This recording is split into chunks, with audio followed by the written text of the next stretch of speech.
caso. Siguiente, por favor. Vamos a empezar con los trastornos hematológicos. Siguiente, por favor. En caso de la anemia, la OMS y el Colegio Americano de Obstetras y Ginecólogos van a definir la anemia, está en el embarazo de la siguiente manera. En el primer trimestre, con la hemoglobina menor a 11 gramos por decilitro. En el segundo trimestre, la hemoglobina menor a 10.5 gramos por decilitro. En el tercer trimestre, menor a 2.5 hasta 11 gramos por decilitro. Y en el posparto, 10 gramos por decilitro. La anemia fisiológica del embarazo y la deficiencia de hierro van a ser dos de las causas más comunes de anemia en mujeres embarazadas. Estas dos condiciones nos van a dar una idea de, o bueno, nos van a explicar la gran mayoría de las mujeres nos dan a entender que el por qué tantas mujeres con una concentración baja de hemoglobina durante el embarazo. Pero a pesar de esto no son las únicas causas, hay otras.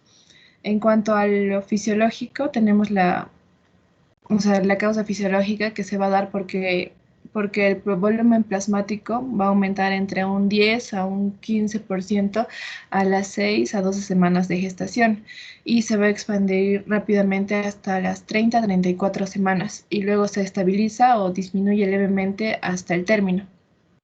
Entonces, la ganancia total a término tiene un promedio de 1100 a 1600 mililitros y nos va a dar como resultado un volumen plasmático total de hasta casi 5200 mililitros. Esto vendría a ser de 30 al 50% superior al de las mujeres no embarazadas. Entonces, con esto, la masa de glóbulos rojos también va a aumentar, pero en menor grado, más o menos el 15 al 30%. Y bueno, entonces como consecuencia estos cambios van a provocar una anemia leve, con una hemoglobina de 10 a 11 gramos por decilitro.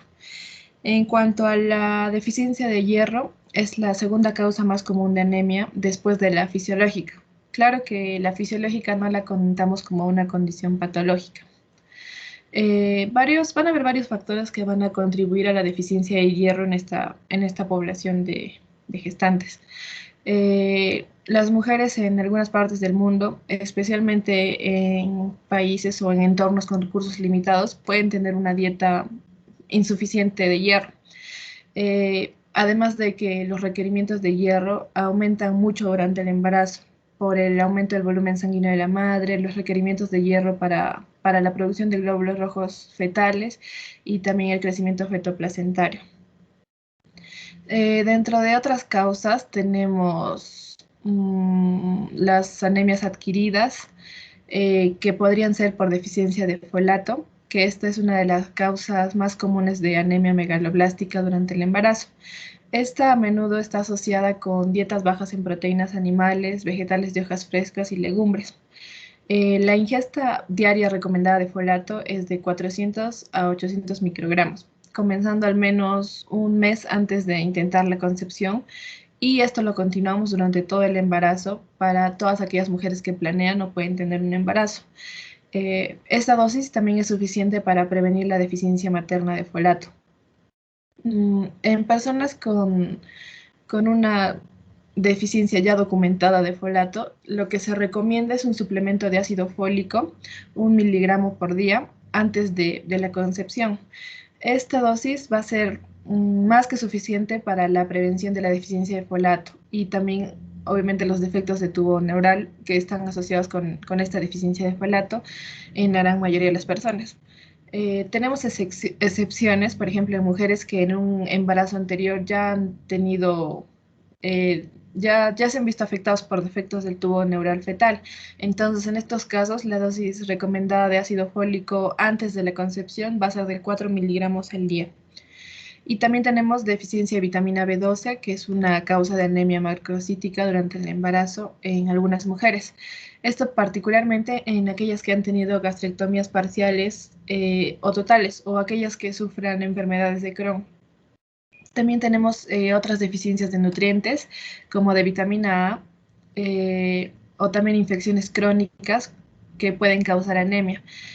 Como ya dijimos, esto también especialmente en aquellos entornos de escasos recursos. Es importante mencionar también que la ingesta excesiva de vitamina A puede ser teratogénica. También podemos tener la hemólisis autoinmune, como la que está asociada con lupus eritematoso sistémico o alguna infección viral aguda que nos puede también causar anemia, así como también el hipotiroidismo y la enfermedad renal crónica son otras causas de anemia. Eh, Dentro del abordaje que se le hace a toda paciente que va a acudir a un control prenatal precoz, nosotros debemos priorizar la detección de anemia, ya que es muy conocida y tiene una elevada prevalencia. Si el control prenatal se inicia más tarde, se van a aplicar igual los mismos criterios y vendría un control prenatal precoz. Los signos y síntomas clínicos de la anemia van a ser inespecíficos hasta que ésta sea severa. La fatiga es el síntoma más común. Además, las embarazadas pueden tener sudoración, cefalea, palpitaciones, frialdad de piel, disnea e irritabilidad. Raramente se va a desarrollar la pica. Siguiente, por favor. Ahí está. Raramente se va a desarrollar la pica, que como sabemos es una preferencia por alimentos eh, no alimenticios, como hielo o polvos ricos en contenido de hierro. El hecho de que estos síntomas sean inespecíficos hacen que no sea obligatorio un tamizaje de laboratorio. Eh, las guías nos indican que para países en desarrollo como el nuestro se deben seguir ciertas recomendaciones basadas en la mejor evidencia posible. Tenemos así que nosotros debemos determinar el nivel de hemoglobina en sangre para poder detectar la anemia. Como dijimos, una hemoglobina más o menos menor a 11 gramos por decilitro. Esto a toda mujer que está embarazada al comienzo de la gestación y a las 28 semanas. Y esto porque nos va a dar un tiempo suficiente para tratar la anemia si es que la detectáramos. También se debe solicitar una biometría sanguínea completa en la semana 28. El nivel de ferritina sérica va a ser el parámetro más útil y de fácil acceso para que evaluemos la deficiencia de hierro. Los niveles inferiores a 15 miligramos por litro de hierro ya son diagnósticos que lo establecemos como deficiencia. Y un nivel por debajo de 30 miligramos por litro en el embarazo es indicación de tratamiento. La detección, no, sí. La ferritina sérica nosotros debemos valorarla antes de iniciar hierro en pacientes con en pacientes que tengan hemoglobinopatías que sean conocidas. También tenemos que considerar una prueba de tratamiento de hierro por vía oral, esto como una prueba de diagnóstico de primera línea para aquella anemia normocítica o microcítica. Entonces, después de esto, un aumento de la hemoglobina debe ser demostrado en 2 semanas. Y si es que no es así, ya se requerirían de otras pruebas adicionales. Y bueno, con todo esto, el reconocimiento precoz de una deficiencia de hierro en el periodo prenatal, seguido con una terapia de hierro, puede reducir que la paciente necesite de transfusiones de sangre posteriores. Siguiente, por favor. En cuanto a la prevención de la deficiencia de hierro, nosotros proporcionamos hierro oral suplementario a todas las pacientes embarazadas para que se compense el aumento de la demanda de hierro durante el embarazo y también el parto. Se recomienda que las mujeres embarazadas comiencen con un suplemento de hierro de 30 miligramos por día en la primera visita prenatal. En cuanto al tratamiento, el tratamiento estándar para una deficiencia de hierro no complicada es la administración de hierro en dosis más altas que las que encontramos en las vitaminas prenatales. El hecho de que elijamos entre el hierro oral o intravenoso va a depender de varios factores. Y, y este tratamiento va a dar como resultado un aumento del nivel de hemoglobina en aproximadamente 2 semanas. En el caso de las mujeres con anemia grave, para las que se esperaría que este retraso de 2 semanas nos dé una morbilidad significativa, ahí sí pensaríamos en una transfusión o quizá una derivación a un especialista. Tenemos formulaciones de hierro orales e intravenosas, que son eficaces para la reposición de las reservas de hierro. Eh, Cualquier elección tiene ventajas y desventajas. Generalmente usamos el hierro oral para la mayoría de las mujeres con deficiencia de hierro que pueden tolerarlo y, y para todas las mujeres que reciben tratamiento durante el primer trimestre. Y en el caso del intravenoso, lo damos a mujeres que no pueden tolerarlo por vía oral o aquellas que tienen anemia severa, especialmente al final del embarazo. Y también para aquellos que el hierro oral no aumenta efectivamente los niveles de hemoglobina. El hierro, bueno, como ya dijimos, el hierro oral es utilizado para la mayoría de mujeres que de preferencia han sido diagnosticadas en el primer trimestre. Es seguro, económico y de fácil acceso y para muchas mujeres es una terapia adecuada. El sulfato ferroso va a ser la formulación oral que más comúnmente se receta. Es económico, como dijimos, y cuando se tolera es muy eficaz. Hasta el 70% de las personas a las que se les prescribe dan informe de que como efecto adverso hay una perturbación gastrointestinal eh, más o menos significativa. La dosis recomendada de hierro oral varía entre 40 a 200 miligramos de hierro elemental por día. Y como sus efectos adversos, aparte de la perturbación gastrointestinal, bueno, no aparte, sino también, eh, se ha sumado los efectos secundarios gastrointestinales, incluyen el sabor metálico, la irritación, bueno, gástrica, náuseas y diarrea, o especialmente estreñimiento.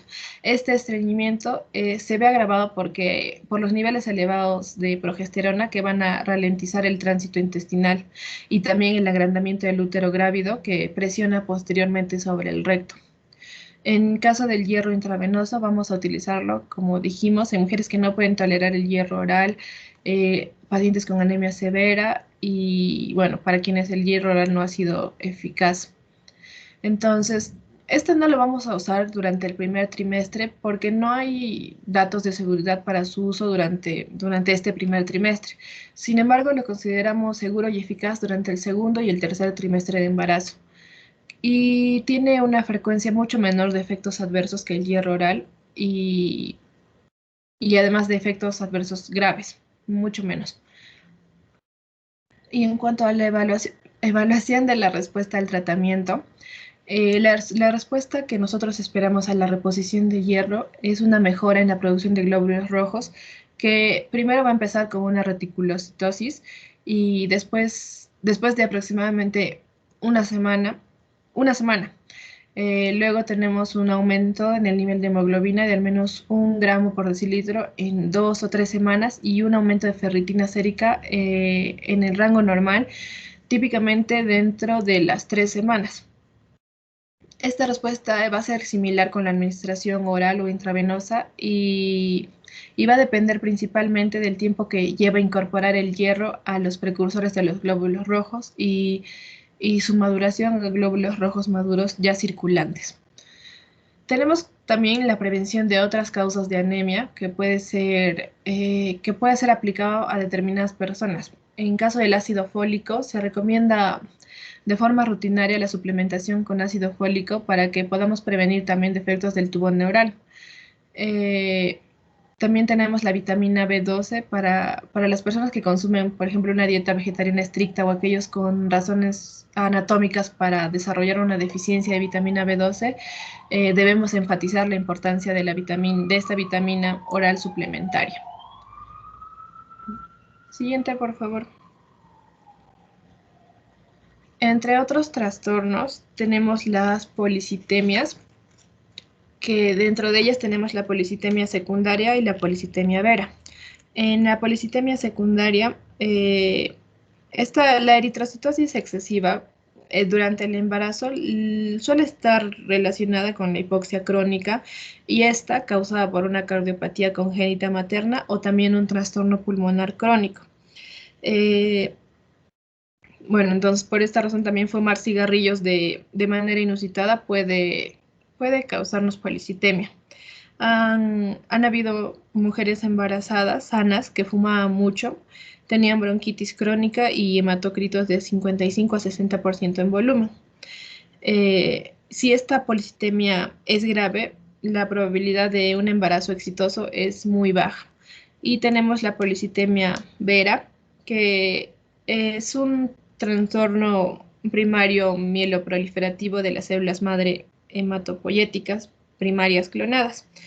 Se va a caracterizar por una proliferación excesiva de precursores eritroides, mieloides y megacariocíticos. Los síntomas van a estar relacionados con un aumento de la viscosidad de la sangre y vamos a ver que las complicaciones trombóticas son muy comunes. El tratamiento de las pacientes no embarazadas es con hidroxiurea o ruxolitinib. Eh, el hecho de que el embarazo, que haya una pérdida fetal, esto puede mejorar si es que se recibe una terapia con ácido acetil salicílico en mujeres embarazadas. Y en caso de las mujeres con antecedentes de trombosis venosa, se le administra como profilaxis heparina de bajo peso molecular. Siguiente, por favor. Ah, no, atrás, perdón. Tenemos también los trastornos de plaquetas. Para empezar, la trombocitopenia, que la vamos a definir como un recuento de plaquetas que está debajo del límite inferior del rango normal, que por lo general es menos de 150.000 por microlitro. En la mayoría de los embarazos que no tienen complicaciones, estos recuentos van a estar dentro de lo normal, entre 150.000 a 450.000 por microlitro. Y van a ser ligeramente más bajos en mujeres con embarazos gemelares en comparación con aquellas que están con un embarazo único. Siguiente, por favor. Vemos que, como vemos en la imagen, el recuento medio de plaquetas en embarazos únicos que no tienen complicaciones va a disminuir progresivamente. En caso de no embarazada, la va a tener de 273.000 por microlitro. En el primer trimestre va a bajar a 251.000 por microlitro. Eso en el primer trimestre. En el segundo trimestre va a bajar a 230.000 por microlitro. En el tercer trimestre, 225.000 por microlitro. Y ya en el posparto, aproximadamente a las 7 semanas, 264.000 por microlitro. Dentro de esta trombocitopenia tenemos la trombocitopenia gestacional. Siguiente, por favor. Que también la podemos llamar trombocitopenia incidental del embarazo. Esta es una afección benigna y autolimitada que no va a requerir evaluación ni tratamiento adicional. Esta trombocitopenia gestacional representa la gran mayoría de los casos de trombocitopenia que son descubiertos durante el embarazo. Y casi todo, y va a ser también parte de casi todos los casos de trombocitopenia en mujeres con embarazo sin complicaciones. Puede ocurrir durante el primer trimestre, pero es más común a medida que avanza la gestación y su frecuencia más alta se da en el momento del parto. Se va a caracterizar porque, como dije, es más común en el momento del parto, pero puede ocurrir en cualquier momento del embarazo. Va a haber una trombocitopenia leve, que más o menos en la mayoría de las mujeres va a ser mayor a 100.000 microlitros por microlitro. No va a haber un aumento del sangrado, tampoco hematomas, y no va a haber anomalías asociadas en el hemograma completo. Y tampoco va a haber trombocitopenia fetal o neonatal. En caso, bueno, hablando del tratamiento, siguiente por favor. En caso de que haya una hemorragia o una trombocitopenia grave, este riesgo de hemorragia debido a esta trombocitopenia, solo aumenta con recuentos de plaquetas por debajo de 50.000 por microlitro. En caso de las mujeres con recuento de plaquetas de 50.000 a 100.000 por microlitro, puede producirse un aumento del sangrado en caso de que haya procedimientos invasivos, pero no de forma espontánea. Para las mujeres que tienen recuentos de plaquetas menores a 50.000 y también una hemorragia grave, o también puede ser que una hemorragia se espera que sea grave, tenemos que administrar una transfusión de plaquetas de manera inmediata. Esto independientemente de la causa subyacente de la trombocitopenia. Sin embargo, estas transfusiones no van a ser apropiadas para mujeres sin sangrado activo a menos de que la cirugía sea inminente. El umbral de recuento de plaquetas para una mujer embarazada que no está sangrando y se acerca al parto o a un procedimiento depende del modo de parto o del tipo de procedimiento que se va a hacer. Esto, en ausencia de sangrado, vamos a utilizar, en caso de parto vaginal, transfundir a un recuento de plaquetas de 30.000 por microlitro y en caso de cesárea, transfundir a un recuento de plaquetas de 50.000 por microlitro. Siguiente, por favor. Luego tenemos la trombocitosis, que también es conocida, bueno, la llamamos como trombocitemia. Esta generalmente se define como recuentos plaquetarios persistentes de más de 450.000 por microlitro. Las causas comunes van a ser la deficiencia de hierro, infecciones, enfermedades inflamatorias y los tumores malignos. Estos recuentos de plaquetas rara vez van a superar los 800.000 por microlitro en este tipo de trastornos y el pronóstico va a depender de la enfermedad subyacente. Los tratamientos recomendados durante el embarazo van a incluir ácido acetil salicílico, heparina de bajo peso molecular y alfa-interferón.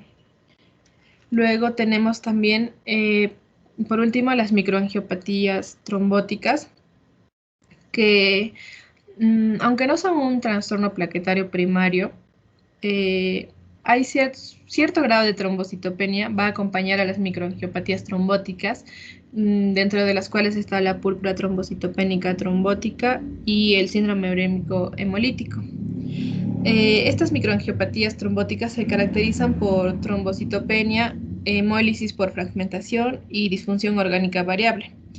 La púrpura trombocitopénica trombótica, bueno, como sabemos, se caracteriza por la pentada de trombocitopenia, fiebre, anomalías neurológicas, insuficiencia renal y anemia hemolítica.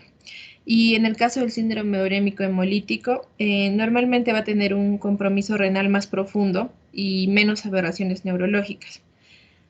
La trombocitopenia en estos casos suele ser grave, pero por fortuna con recuentos plaquetarios muy bajos. Y por esto la hemorragia espontánea grave es poco frecuente. Para el tratamiento usamos la plasmaféresis con reemplazo de plasma fresco congelado. Siguiente, por favor.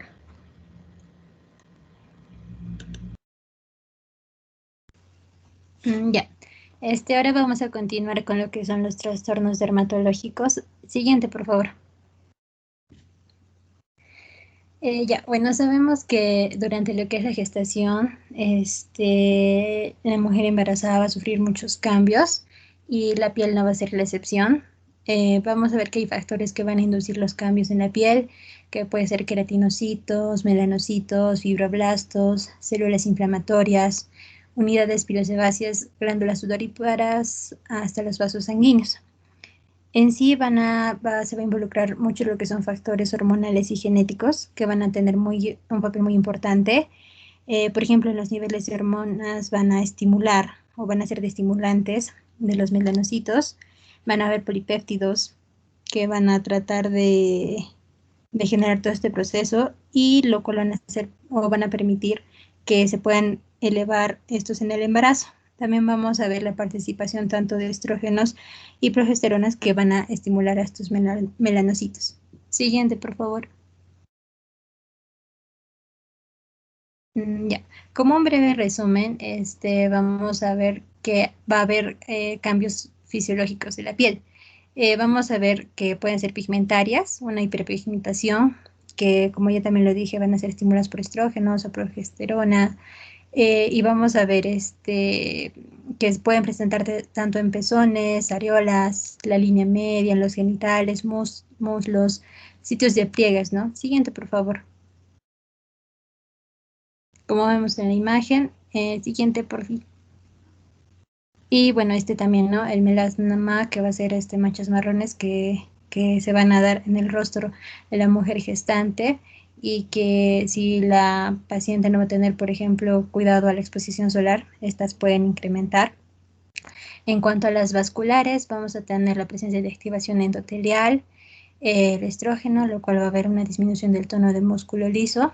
Las que se van a encontrar en un mayor porcentaje van a ser las telangiectasias.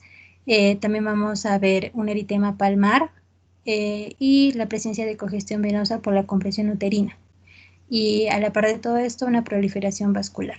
Siguiente, por favor. Ya. Podemos también destacar las estructurales, que van a haber presencia de estrías de distensión, usualmente ya llegando al tercer trimestre, que van a ser como tipo bandas atróficas, sobre todo en las primigestantes, y acrocordones, ¿no? Que van a ser pólipos hiperpigmentados, como vemos en las imágenes inferiores, que pueden presentarse a nivel del cuello, a nivel axilar. Y en cuanto a los anexos, vamos a ver en el pelo, ¿no? Cambios, el vello corporal. Va a haber fases en que la paciente va a tener un incremento de lo que es el cabello, o fases en donde también se le va a caer el cabello.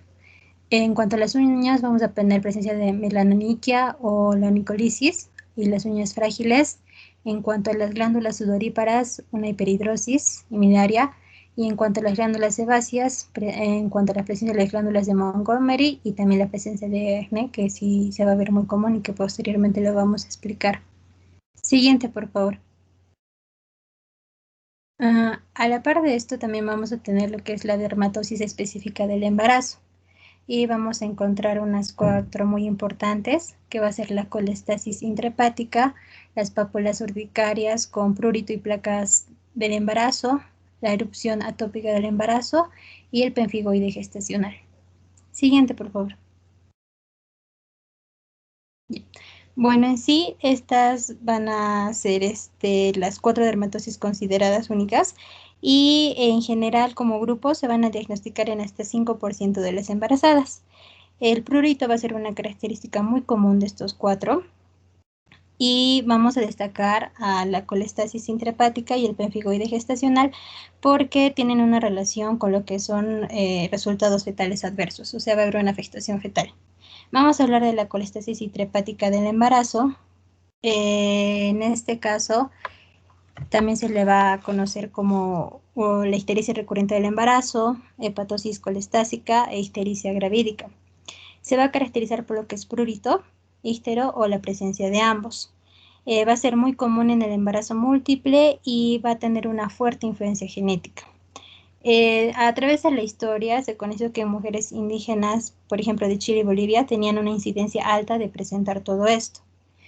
En cuanto a su patogénesis, no es muy clara, pero se va a ver cambios en niveles de esteroides sexuales, van a estar muy implicados, y a la par también se va a ver las numerosas mutaciones en muchos genes o alteraciones en receptores. Por ejemplo, vamos a tener mutaciones del gen ABCB4, que en sí esta se va a encargar de codificar la proteína de resistencia a múltiples fármacos. Va a haber también errores, por ejemplo, en el gen ABCB11 y en receptores, ¿no? Como el farnesoide X, y en el transporte de la ATPasa, codificada por una ATP8B1. También otro punto es en mujeres que han recibido un trasplante renal y que han estado tomando azatioprina, las cuales también van a tener un efecto. Y en sí vamos a ver acá que la presencia de los ácidos biliares se van a eliminar de forma incompleta y va a haber una acumulación en el plasma. A la par también se va a ver la hiperbilirubinemia. Esto se va a deber a la retención del pigmento conjugado. En cuanto a los niveles de fosfatasa alcalina, estos llegan a elevarse. En cuanto a los niveles de las transaminasas séricas, son normales, pero pueden llegar también a tener una cierta elevación. Estos cambios llegan a desaparecer después del parto, pero usualmente sí se llegan a repetir en los embarazos posteriores. En cuanto a su presentación clínica, vamos a ver que el prurito es por lo que se va a caracterizar y se va a desarrollar en el embarazo. Los cambios en la piel que se va a ver por el prurito va a presentarse excoriaciones debido al rascado que va a tener. Y en un 10% de las mujeres embarazadas van a tener presencia de ictericia. Una ecografía puede utilizarse en caso de que se quiera excluir, por ejemplo, una colelitiasis o una obstrucción biliar. También puede darse hechos, ¿no?, de una hepatitis viral aguda, pero es poco probable, pero sí va a tener relación, por ejemplo, con una hepatitis C crónica. Se va a asociar con un riesgo muy, muy alto a lo que es la colestasis.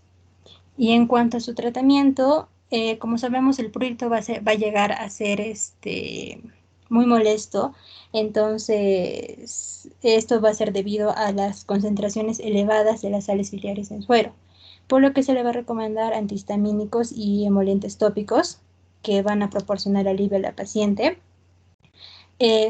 Puede también utilizarse la colestiramina, que va a ser efectiva, pero el problema es que va a reducir la absorción de las vitaminas liposolubles, por lo que puede haber una deficiencia de vitamina K.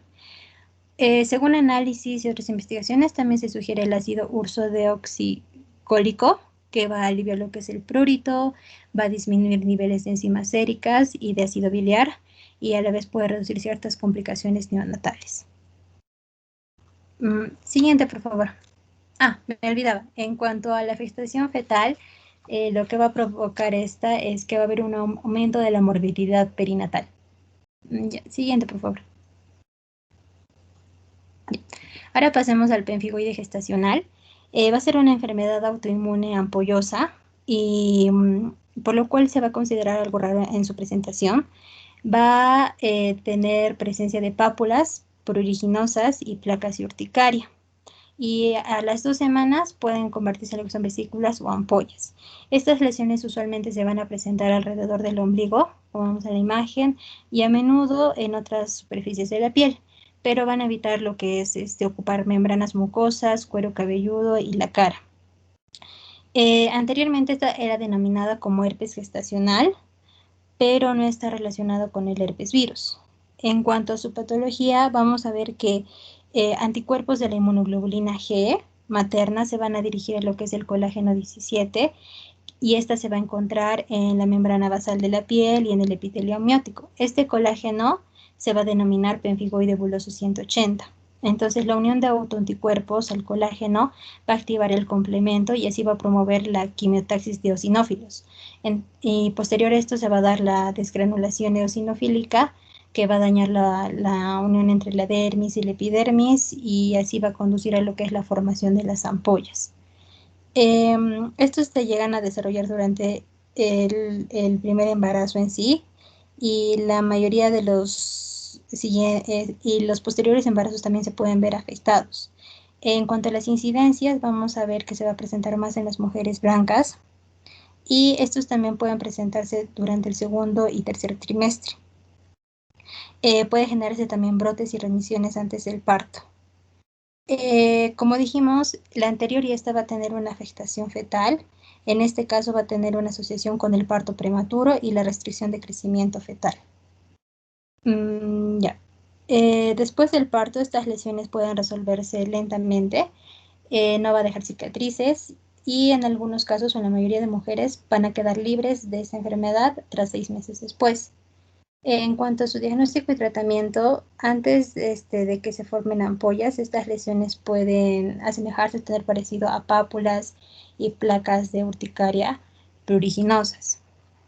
En este caso, una biopsia de piel, por ejemplo, y ensayos de anticuerpos séricos van a proporcionarnos mucha información, una tinción inmunofluorescente también. En sí el prurito puede ser severo, por lo cual podemos utilizar lo que son corticosteroides tópicos de alta potencia y también los antihistamínicos orales van a ser muy efectivos. Puede usarse, por ejemplo, prednisona oral dosis de 0,51 a 1 miligramos por kilogramos al día para poder aliviar. Y en otros casos también se va a utilizar lo que es la plasmaferesis, terapia de alta dosis de inmunoglobulina intravenosa también, o la ciclosporina. Siguiente, por favor. Ya. Pasemos a las pápulas de urticaria pruriginosa y placas del embarazo. Esta va a ser también considerada en presentaciones de manera común. Va a tener efectos benignos sobre el embarazo, es decir, no va a tener una afectación fetal como las anteriores ya mencionadas, y va a presentar pápulas eritematosas y pruriginosas de 1 a 2 milímetros. Y estas al unirse van a formar placas de urticaria. La erupción va a afectar en sí lo que es la zona del abdomen o zona proximal a lo que son los muslos en el 97% de las mujeres. A menudo también pueden formarse dentro de las estrías. En cuanto a la cara, las palmas y las plantas de los pies, es una rara presentación. En cuanto a la incidencia, más que todo en mujeres blancas y nulíparas, también en mujeres con gestación múltiple y que tengan un feto masculino. Y esta rara vez se va a repetir en lo que son embarazos posteriores. Esta también llegó a ser comparada con varias erupciones cutáneas. Y en cuanto al prurito, que es por así decirlo, la molestia que más se presenta, el tratamiento va a ser también con antihistamínicos orales, emolientes para la piel y corticosteroides tópicos. Se va a resolver dentro de días posteriores del parto y no va a dejar cicatrices. Puede también persistir esta durante 2 a 4 semanas después de haber dado a luz. En cuanto a la erupción atópica del embarazo, va a abarcar 3 puntos importantes, que es el eczema en el embarazo, prurigo del embarazo y foliculitis pruriginosa del embarazo. En cuanto al diagnóstico, en general estos 3 nos va a ayudar en lo que es un historial de atopía y las características de erupción. Cuando hablemos de un eczema del embarazo, va a tener su inicio, sí, en esta etapa, y es la dermatosis específica más común que se va a presentar. La piel se va a ver afectada y se va a mostrar seca, con máculas rojas engrosadas y escamosas. Va a involucrar lo que son las partes flexoras de las extremidades, pezones, el cuello y la cara. En cuanto al prurigo del embarazo, también se conoce como prurigo gestacional, va a tener o se va a caracterizar por pápulas o nódulos eritematosos, pruriginosos de 5 a 10 milímetros. La presentación va a ser en las superficies extensoras y en el tronco. Y por último, la foliculitis pruriginosa. Va a ser rara y lo que se va a notar es que hay presencia de pápulas foliculares eritematosas, pequeñas y pústulas estériles. Donde se va a encontrar más es a nivel del tronco. En general, el inicio para estos 3 es durante la segunda o tercer trimestre, pero el eczema del embarazo puede empezar antes. Todas estas lesiones suelen resolverse tras el parto. Algunas pueden persistir hasta 3 meses después. Ya. Y para estas 3 manifestaciones, las lesiones cutáneas y el prurito generalmente se van a controlar con lo que son corticosteroides tópicos de baja y moderada potencia y antihistamínicos orales. Siguiente, por favor.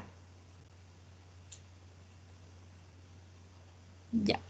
También vamos a tener condiciones dermatológicas no específicas del embarazo. En este caso, puede haber presencia de trastornos dermatológicos agudos o crónicos.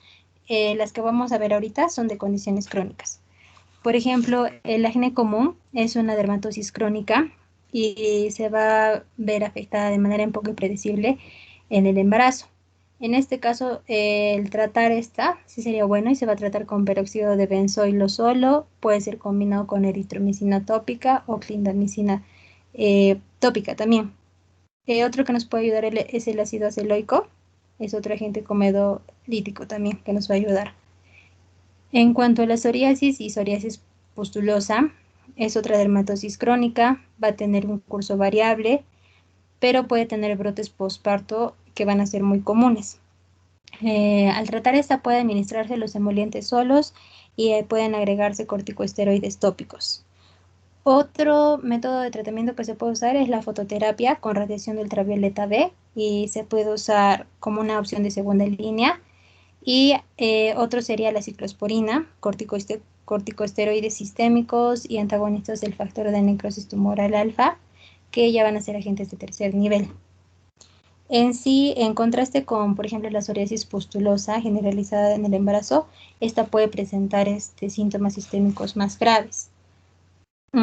Esta forma pustulosa va a ser rara, en sí va a tener placas eritematosas, a veces llegan a ser pruriginosas, anilladas por pústulas estériles que se van a agrandar y pueden llegar a formar una costra.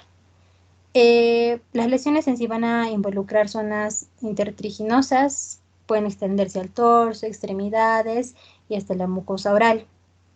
En cuanto a unas pruebas de laboratorio, lo que nos pueden mostrar es hipocalcemia, aumento de la tasa de sedimentación de eritrocitos, leucocitosis o una hipoalbuminemia. Si hay lesiones extensas, pueden provocar o pueden llegar a generar una infección secundaria. En cuanto a su tratamiento, en primera línea podemos utilizar la prednisona oral, ciclosporina, infliximab, corticosteroides tópicos o calcipotrieno tópico. Y como segunda línea puede usarse una fototerapia. Esta se va a resolver de manera muy rápida en el puerperio. Y puede también haber recurrencias en embarazos posteriores. En cuanto al eritema nodoso, esta afectación de la piel se va a presentar como una inflamación de la grasa subcutánea.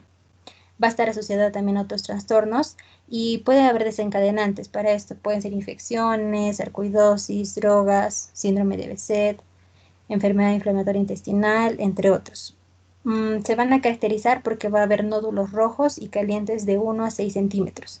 Se van a desarrollar sobre todo en las partes extensoras de las piernas y los brazos, y pocos días después estas lesiones pueden llegar a aplanarse y pueden evolucionar en lo que es el color, ¿no? Puede ser el color de un hematoma desde, por ejemplo, un rojo oscuro, púrpura, y llegar a un amarillo verdoso. En cuanto a los síntomas, se van a resolver en unas 6 semanas, no va a dejar cicatrices, pero sí puede haber una hiperpigmentación residual. Siguiente, por favor. Ya. Otro sería el granuloma piógeno, que en sí va a ser un hemangioma capilar lobular. Este se va a presentar mayormente en la boca o en la mano y va a ser como respuesta a una irritación local de bajo grado o a una lesión traumática. Estas van a crecer rápidamente y con el mínimo tocamiento o provocación van a llegar a sangrar. Este sangrado activo se va a poder controlar con lo que es la presión y la aplicación de una barra de nitrato de plata o pasta de Moncel. Estos a menudo se resuelven meses después del parto y puede realizarse, a la vez puede realizarse una excisión mediante bisturí o sutura, o también puede usarse un legrado electroquirúrgico. En cuanto a la neurofibromatosis, estas van a ser lesiones que se van a caracterizar porque hay presencia de neurofibromas cutáneos benignos, que van a ser unas manchas tipo de color café, pecas axilares o a nivel inguinal, y nódulos benignos del iris, que es nódulos de Lisch, o gliomas del nervio óptico. Estos pueden aumentar en tamaño y número, sobre todo más en el embarazo. El más común es el tipo 1 y también puede haber presencia del tipo 2, ¿no? Que sugiere un riesgo en sí de preeclampsia. Y en cuanto a su diagnóstico, va a ser genético prenatal. Puede haber otras condiciones también que vamos a resaltar, como ya último es la rosácea fulminas, que se conoce como pioderma facial y se va a caracterizar porque va a tener pústulas faciales y senos nasales drenantes. Una ayuda a estos puede ser con antimicrobianos tópicos u orales. En cuanto a una hidradenitis supurativa, en este caso, estos se podrían tratar con gel de clindamicina 1%, y el objetivo que va a tener es prevenir estas nuevas lesiones. Siguiente, por favor.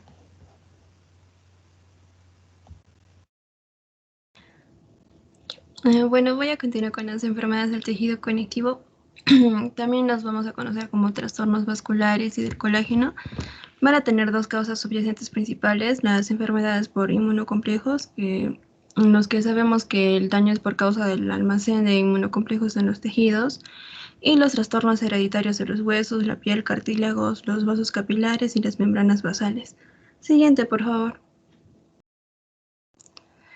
Ya, voy a comenzar con las enfermedades inmunológicas del tejido conjuntivo. En general los podemos separar en dos grupos, los que están asociados a la formación de autoanticuerpos y los que no.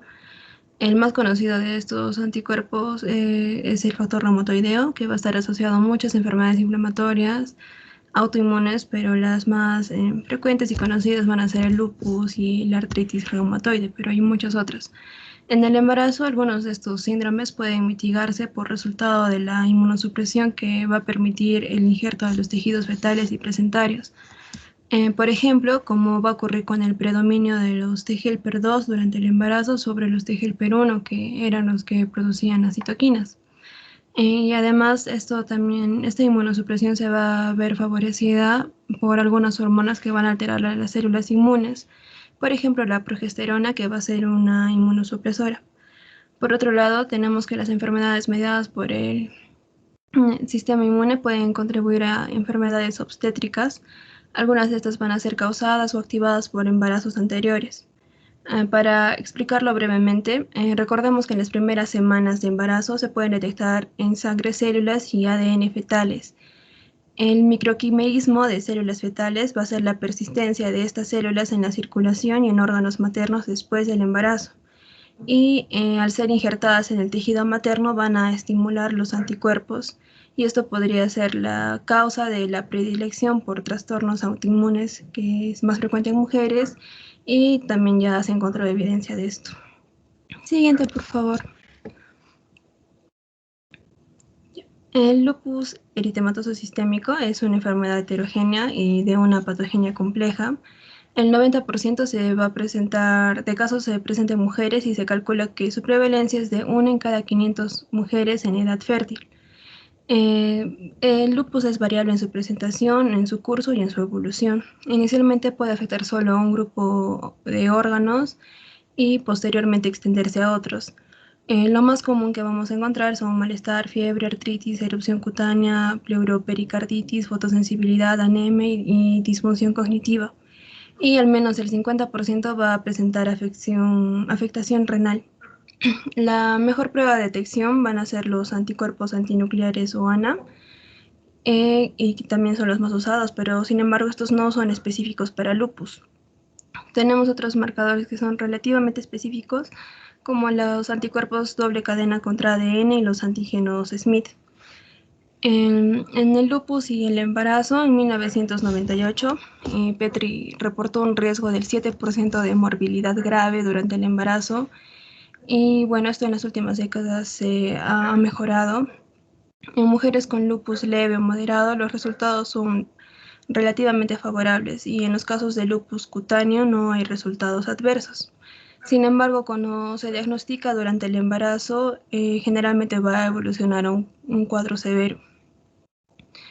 En general, durante el embarazo va a resultar mejor si el lupus ha estado inactivo durante al menos 6 meses antes de la concepción. Segundo, si no hay nefritis lúpica manifestada por proteinuria o disfunción renal. 3, que el síndrome antifosfolípido o lupus anticoagulante esté ausente. Y cuarto, que no se desarrolla preeclampsia superpuesta. En la nefritis por lupus, la nefritis se asocia con resultados adversos en el embarazo. Una mujer con enfermedad renal va a tener una alta incidencia de hipertensión gestacional y preeclampsia. La mayoría de médicos van a recomendar continuar el tratamiento de la nefritis con inmunosupresores durante el embarazo. En los casos de nefritis de nueva aparición o un brote renal grave, se van a tratar de forma agresiva con corticoides intravenosos, y también se puede considerar el uso de inmunosupresores o inmunoglobulina intravenosa. En cuanto al tratamiento, va a consistir principalmente del monitoreo del bienestar fetal y el estado clínico y del laboratorio de la madre. También es importante recalcar que muchas veces la trombocitopenia y la proteinuria que van a estar presentes en el embarazo se pueden asemejar a la actividad del lupus eritematoso, por lo que un brote de lupus podría confundirse con el aumento del eritema facial y palmar que va a ocurrir, que son normales en un embarazo. Por ello, hacer un seguimiento laboratorial de la actividad de lupus va a ser muy complicado, porque la interpretación de los resultados también va a ser muy difícil. El feto se tiene que observar de cerca para detectar efectos adversos como restricción de crecimiento y oligohidramnios. Y si no se produce hipertensión o si no hay evidencia de compromiso fetal o restricción del crecimiento fetal, entonces el embarazo puede progresar a término. Como sabemos, el lupus no tiene cura, pero se utilizan algunos medicamentos como inmunosupresores, por ejemplo la azathioprina, que se utiliza en la enfermedad activa, los antipalúdicos que van a reducir la dermatitis, la artritis y la fatiga, y cuando ocurre un nuevo brote grave se pueden usar glucocorticoides. Cuanto a la mortalidad y la morbilidad perinatales, puedes dar la siguiente, por favor. Bueno, ya, las tasas son elevadas en embarazos complicados por lupus. Vamos a encontrar partos prematuros, perdón, restricción de crecimiento, muerte fetal y síndrome de lupus neonatal. Este último se va a caracterizar por unas lesiones cutáneas en el recién nacido, que es lo que vemos en la imagen superior, dermatitis lúpica, numerosos trastornos hematológicos y sistémicos, y algunas veces también va a haber un bloqueo cardiocongénito. Este bloqueo es producido por una miocarditis difusa y fibrosis en la región entre el nodo atrioventricular y el haz de His. Se desarrolla casi exclusivamente en los fetos de mujeres que tienen anticuerpos contra antígenos SSA o SSB. El monitoreo cardiofetal se va a realizar entre las semanas 18 y 26 de gestación en embarazos que presenten cualquiera de estos anticuerpos que he mencionado, y la lesión va a ser permanente y generalmente vamos a necesitar un marcapasos. Siguiente, por favor. El siguiente es el síndrome antifosfolípidos.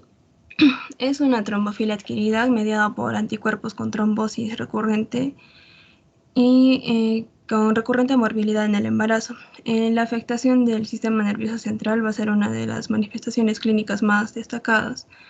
Las complicaciones obstétricas van desde pérdidas recurrentes del embarazo y disfunción placentaria, que se van a reflejar en una restricción del crecimiento fetal y en muerte fetal, también preeclampsia y parto prematuro.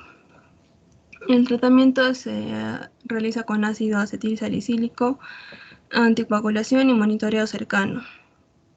Esto ha aumentado la tasa de nacimientos vivos a más del 70%. Varios anticuerpos van a estar dirigidos contra un fosfolípido específico, como la beta-2-glucoproteína 1 o la apolipoproteína H, que es una proteína plasmática de unión a fosfolípidos que va a inhibir la actividad protrombina dentro de las plaquetas y va a inhibir la formación de plaquetas. Esto se va a expresar en altas concentraciones en el sinsitio trofoblasto, y los anticuerpos, al inhibir esta capacidad anticoagulante, van a promover una trombosis. En este caso sería una trombosis del espacio intervelloso. También es probable que esta glucoproteína intervenga en la implantación y a través de un mecanismo inflamatorio se podría producir una pérdida. El anticoagulante del lupus es un grupo heterogéneo de anticuerpos que están dirigidos contra las proteínas de unión a fosfolípidos. Y in vitro se han demostrado que en realidad este anticoagulante es en realidad un agente trombótico muy potente. Y los anticuerpos anticardiolipinas, que se dirigen contra una de las muchas cardiolipinas de fosfolípidos de las membranas y plaquetas mitocondriales. También tenemos unos anticuerpos con anticoagulantes naturales. Algunos anticuerpos antifosfolípidos también van a estar dirigidos contra las proteínas C y S, que son anticoagulantes, y al igual que también va a haber otros contra la anexina 5, que se expresa altamente en el sitio trofoblasto. Se han encontrado niveles bajos de anticuerpos antifosfolípidos en cerca del 5% de adultos normales, y en mujeres con altos niveles de anticoagulante de lupus y anticuerpos cardiolipinas se incrementan los riesgos de vasculopatía residual, infarto placentario, restricción de crecimiento fetal, preeclampsia de inicio temprano y muerte fetal recurrente. No se sabe con precisión cómo estos anticuerpos van a causar daño en el embarazo, pero se presume que son acciones multifactoriales, como en las plaquetas, que puedan ser dadas directamente por el anticuerpo antifosfolípido o indirectamente por la apolipoproteína H. Un estudio indicó también que estos anticuerpos disminuyen la producción de la prostaglandina E2, que es un vasodilatador en la decidua. En modelos animales también se ha visto que las complicaciones producidas por este síndrome se van a relacionar más a una inflamación que a una trombosis. Por ello, el tratamiento que se recomienda es el uso de antiinflamatorios. En general, los anticuerpos antifosfolípidos se van a relacionar con mayores tasas de pérdida fetal, pero si hacemos una comparación con la tasa de pérdida de embarazo precoz, esta tasa va a llegar a más o menos al 20%, y como ya había dicho, si recordamos, estos anticuerpos se van a encontrar presentes en alrededor del 5% de la población obstétrica en general. Entonces, no hay una conclusión que los relacione directamente, porque los datos que se obtienen luego de que se producen las pérdidas están mezclados con otras causas, y además que los estudios están limitados a pruebas in vitro y en modelos animales porque no se recomiendan en mujeres embarazadas, entonces no se realiza. En cuanto al tratamiento, este se va a dirigir principalmente a prevenir la trombosis. En mujeres con eventos tromboembólicos previos se recomienda un tratamiento profiláctico con heparina a lo largo del embarazo, y luego durante 6 semanas después del parto, que puede ser, continuamos con heparina o también con warfarina. En el caso de mujeres sin antecedentes de eventos tromboembólicos, se recomienda una observación materna cercana al parto, y de acuerdo al criterio del médico se puede aplicar o no una heparina profiláctica de dosis intermedia. Debido al riesgo de anomalías en el crecimiento y muerte fetales, el Colegio Americano de Obstetras y Ginecólogos también recomienda una evaluación ecográfica seriada del crecimiento fetal y pruebas antes del parto en el tercer trimestre. También se puede utilizar el ácido acetilsalicílico en dosis de 60-80 miligramos por día en mujeres sin evento tromboembólico previo. También heparina subcutánea, que se puede administrar en dosis de 5.000 a 10.000 unidades cada 12 horas, o enoxaparina 40 miligramos una vez al día. En cuanto al uso de corticoides, no se deben usar en casos de este síndrome de anticuerpos antifosfolípidos primario, es decir, que no tengan asociado un trastorno del tejido conjuntivo. La terapia de inmunoglobulina intravenosa también se va a reservar para mujeres que tengan trombocitopenia inducida por heparina, porque su uso es muy controversial. Siguiente, por favor.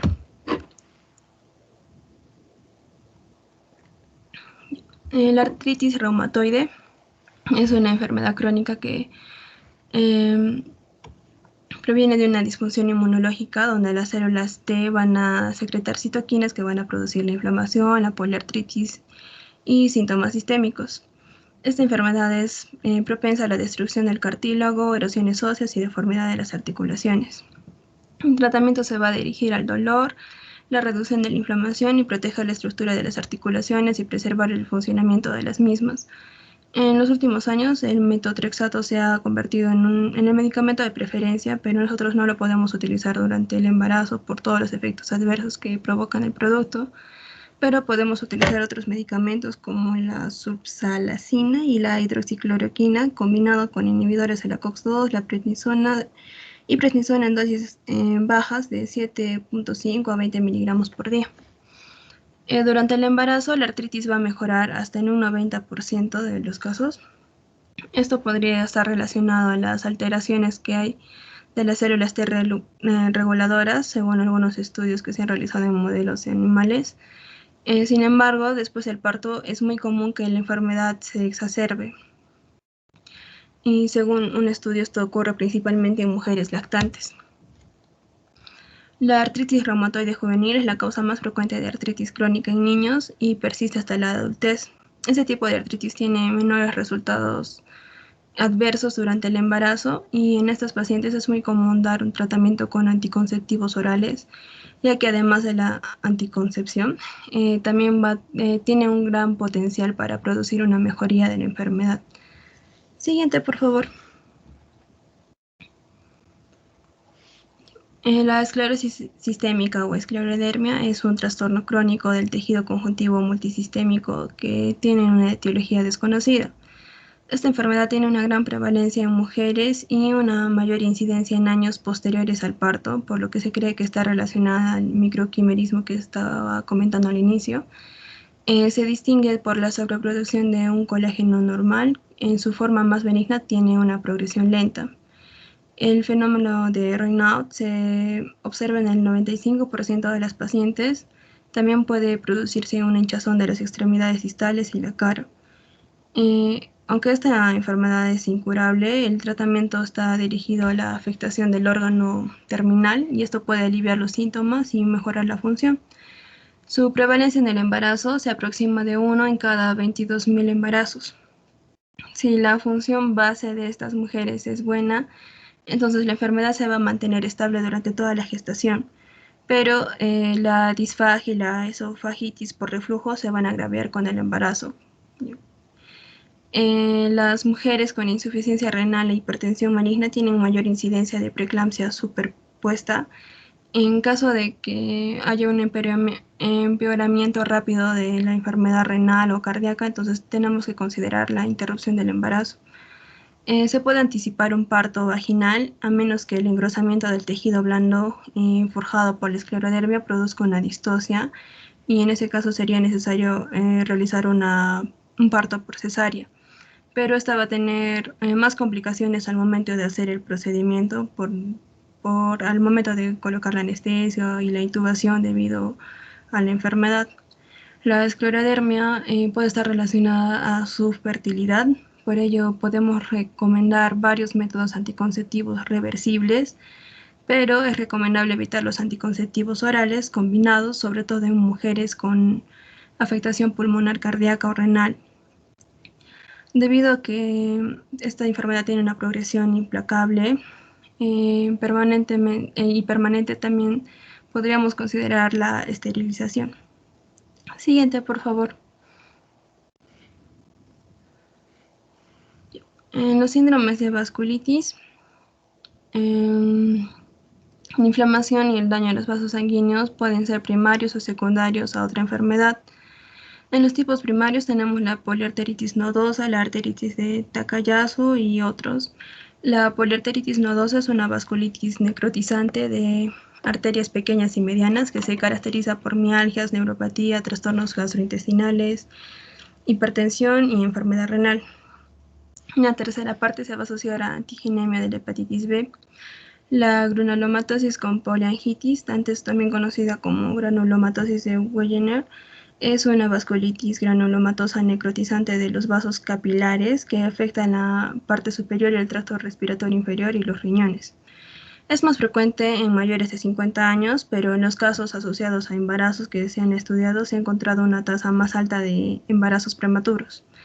Y la arteritis de Takayasu, que es una arteritis inflamatoria crónica que afecta a vasos gruesos, casi siempre se produce antes de los 40 años. Entre las complicaciones obstétricas que se han encontrado en un estudio, tenemos la preeclampsia, parto prematuro, restricción de crecimiento fetal y muerte fetal. Siguiente, por favor. Y las miopatías inflamatorias tienen una prevalencia de 1 en 100.000. Hay 3 grupos principales, uno del complejo polimiositis, dermatomiositis y miositis por cuerpos de inclusión. Todos se van a presentar con una debilidad muscular asimétrica progresiva. La polimiositis se va a manifestar con miopatía inflamatoria subaguda y la dermatomiositis con una erupción característica que acompaña o precede a debilidad. Las mujeres con estos trastornos presentan mayores tasas de hipertensión, hemorragia anteparto, parto por cesárea y parto prematuro. Y finalmente los trastornos hereditarios del tejido conjuntivo, que vamos a encontrar el síndrome de Marfan, que se debe a una fibrilina normal y hay un 50% de riesgo de heredarlo, y es un síndrome que puede complicar un embarazo. El síndrome de Ehlers-Danlos, que se caracteriza por diversos cambios en los tejidos conjuntivos, pero lo más característico es la hiperelasticidad de la piel. Las mujeres con este síndrome tienen una mayor frecuencia de ruptura prematura de membranas, parto prematuro y hemorragia antes y después del parto. y la osteogénesis imperfecta, que se caracteriza por huesos frágiles y frecuentemente los pacientes tienen una esclerótica azul. Las mujeres con osteogénesis imperfecta tipo 1 pueden tener embarazos exitosos, pero existen riesgos como fracturas, complicaciones relacionadas con la escoliosis, con enfermedad pulmonar restrictiva, micrognatia, dientes quebradizos, columna cervical inestable, ruptura uterina y una desproporción cefalopélvica. Dependiendo del tipo de osteogénesis imperfecta, el feto puede estar afectado y sufrir fracturas en el útero o durante el parto. Y también en estos casos podremos evaluar una terapia con células madre en el útero. Siguiente, por favor. Bueno, ahora vamos a hablar acerca de unos trastornos neurológicos. Siguiente, por favor. Primero hablaremos acerca de la cefalea, donde en un estudio se reveló que de las embarazadas con dolor de cabeza que recibieron una consulta neurológica, 2/3 se debieron a trastornos primarios. Como podemos ver en la tabla, las cefaleas primarias vendrían a ser la migraña, también la cefalea de tipo tensión, el dolor de cabeza del trigémino, pero es resaltante que más del 90% en este estudio se debió a la migraña. Del otro tercio del estudio, hablamos de que se debió a condiciones secundarias. La causa de este padecimiento, de más de la mitad de los casos, fue por trastornos hipertensivos. Siguiente, por favor. Enfocándonos en la migraña, vendría a ser un trastorno neurológico periódico y a veces vendría a ser incapacitante, que implica ataques episódicos de dolor de cabeza severo y disfunción del sistema nervioso autónomo. Eh, Estos dolores de cabeza son especialmente comunes en las mujeres jóvenes y algunos estudios lo han relacionado incluso con los niveles hormonales y se encuentra con frecuencia durante el embarazo. Vamos a tener tres tipos de migraña. La migraña sin aura, también anteriormente llamada migraña común, que se caracteriza por un dolor de cabeza pulsátil unilateral, donde va a haber náuseas, vómitos, fotofobia. Tenemos la migraña con aura, también anteriormente llamada migraña clásica, en donde vamos a tener síntomas similares, pero estos van a estar precedidos por fenómenos neurológicos premonitorios, como el escotoma visual o alucinaciones. 1/3 de los pacientes que padecen este tipo de migraña, que a veces puede evitarse si se toman medicamentos ante el primer signo premonitorio. Y por último, te vamos a tener a la migraña crónica, que se define por una cefalea tipo migraña que se presenta al menos durante 15 días por más de 3 meses. En cuanto a la migraña en el embarazo, la mayoría de estas migrañosas tienen mejoría con el avance del embarazo. Sin embargo, las migrañas generalmente, aquellas con aura, algunas veces aparecen por primera vez durante el embarazo. Algunos estudios muestran que un aumento de las tasas de preeclampsia, hipertensión gestacional, parto prematuro y morbilidades cardiovasculares, también incluido el accidente va a haber un accidente, va a haber un aumento en cuanto a los accidentes cerebrovasculares isquémicos.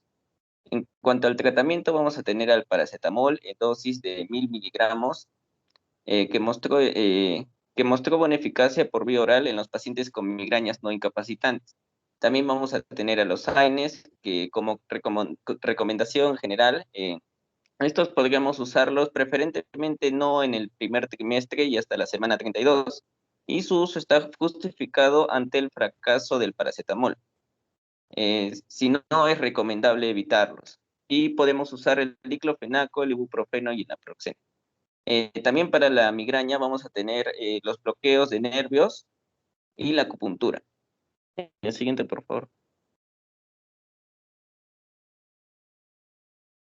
Bueno, ahora vamos a hablar acerca de las convulsiones, ya que después de los dolores de cabeza, las convulsiones son la siguiente condición neurológica que más prevalece en el embarazo y que complica uno de cada 200 nacimientos.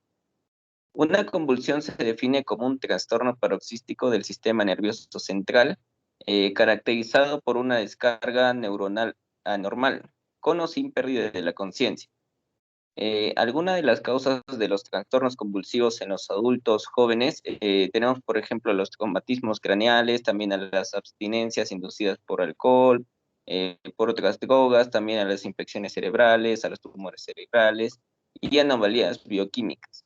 Y también malformaciones arteriovenosas. En sí vamos a tener dos tipos de convulsiones.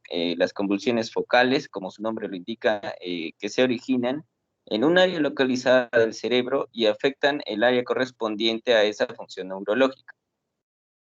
Y también vamos a tener las convulsiones generalizadas, en donde se ven involucrados ambos hemisferios cerebrales. En estos casos existe un fuerte componente hereditario y van a ver las convulsiones generalizadas tónico-clónicas.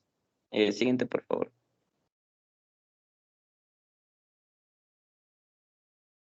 Bueno, una mujer que sufre de convulsiones, lo mejor es que sea asesorada antes del embarazo. Debe iniciarse la suplementación de 0,4 miligramos al día de ácido fólico, y cuando ésta llega a quedar embarazada se le deben administrar 4 miligramos. Para las mujeres epilépticas, los principales riesgos relacionados con el embarazo son las malformaciones fetales y el aumento de las convulsiones. También tiene un aumento en cuanto al riesgo de las complicaciones del embarazo, entre los cuales se encuentran el aborto espontáneo, las hemorragias, trastornos hipertensivos, el parto prematuro y la restricción del crecimiento fetal. Para evitar los riesgos de morbilidad y mortalidad que conllevan, la prioridad principal es el control de las convulsiones. Para ello, lo recomendable es la monoterapia, ya que se asocia a una tasa de efectos de nacimiento, o sea, se relaciona con efectos teratogénicos más bajos que usar una terapia multiagente. Siguiente, por favor. Bueno, en cuanto al tratamiento primario, primero vamos a hacer una acción preventiva. Se deberá evitar los factores desencadenantes. Algunos pacientes son capaces de identificar las situaciones concretas que parecen disminuir su umbral de las convulsiones. Estas pueden ser, por ejemplo, la privación del sueño, tal vez la ingesta de alcohol. En cuanto a las drogas antiepilépticas, la exposición en el útero a las drogas antiepilépticas está asociada, como ya dijimos, a un patrón distintivo de malformaciones.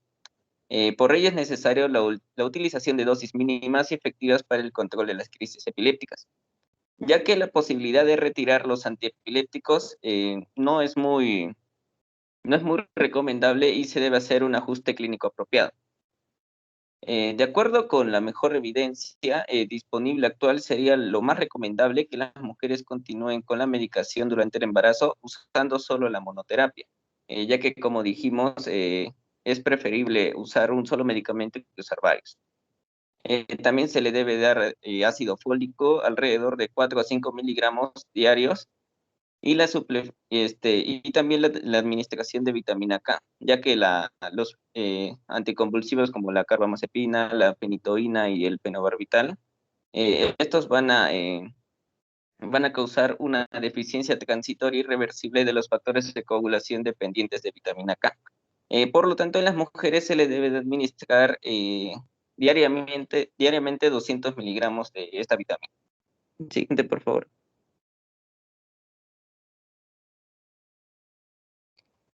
Bueno, ahora tenemos a las enfermedades cerebrovasculares. En cuanto a las anomalías de circulación cerebrovascular, vamos a incluir accidentes cerebrovasculares, tanto como isquémicos y hemorrágicos.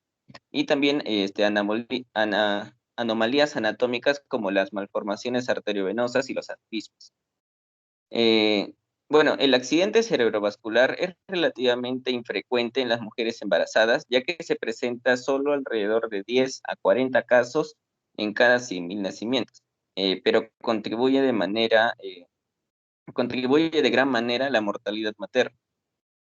Estos se van a presentar alrededor de 10% antes del parto, 40% intraparto y 50% después del parto.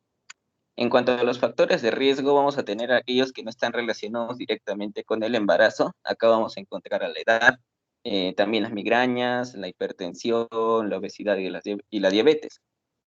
En cuanto a los trastornos cardíacos, vamos a encontrar a la endocarditis, a las prótesis valvulares, el foramen oval permeable y el hábito de fumar. En cuanto a los factores relacionados directamente con el embarazo, se encuentran los trastornos hipertensivos, la diabetes gestacional, la hemorragia obstétrica y el parto por cesárea. En cuanto a los tipos, vamos a tener el tipo isquémico y el tipo hemorrágico. En cuanto al accidente cerebrovascular isquémico, la oclusión aguda o embolización de un vaso sanguíneo intracraneal va a causar una isquemia cerebral que puede ocasionar la muerte del tejido cerebral.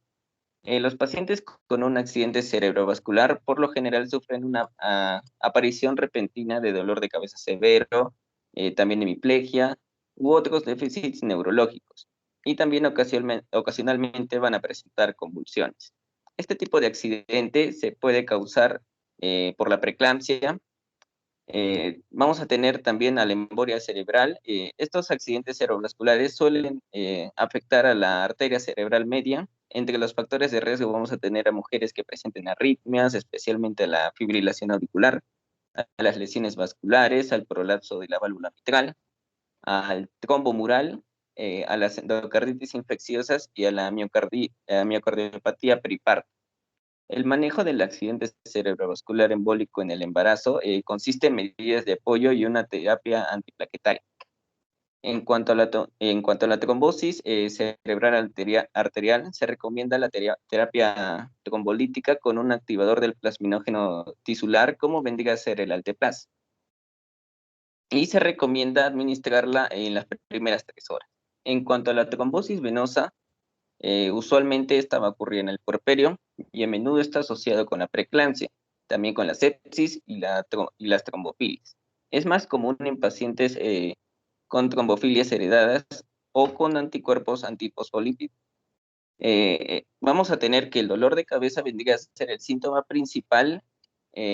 También vamos a presentar déficits neurológicos y también un tercio de los pacientes pueden llegar a presentar convulsiones. El diagnóstico se va a realizar mediante una venografía por resonancia magnética y en cuanto al tratamiento va a incluir anticonvulsivos, si en caso los hubiera, y la heparina. Y también podemos administrar antimicrobianos si hay tromboflebitis sepsis. Bueno, en cuanto al otro tipo de accidente cerebrovascular, ya que acabamos de hablar del isquémico, vamos a hablar acerca del hemorrágico. Es causado por un sangrado directamente en el cerebro o alrededor de él. Va a producir síntomas por su efecto de masa, por los efectos tóxicos de la sangre o por el aumento de la presión intracraneal. En cuanto a los tipos, tenemos a la hemorragia intracerebral, que con mayor frecuencia se debe a la ruptura espontánea de pequeños vasos previamente dañados por la hipertensión crónica. Y también vamos a tener al otro tipo que vendría a ser la hemorragia subaracnoidea, que su incidencia se registró que era alrededor de solo 6 partos por cada 100.000 nacimientos. Y estos usualmente ocurren después del parto.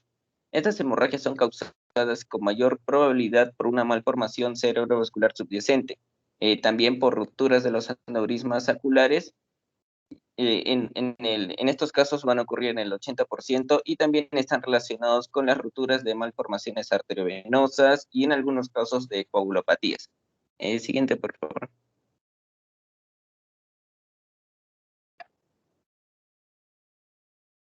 Bueno, entre las enfermedades desmielinizantes vamos a tener a la esclerosis múltiple.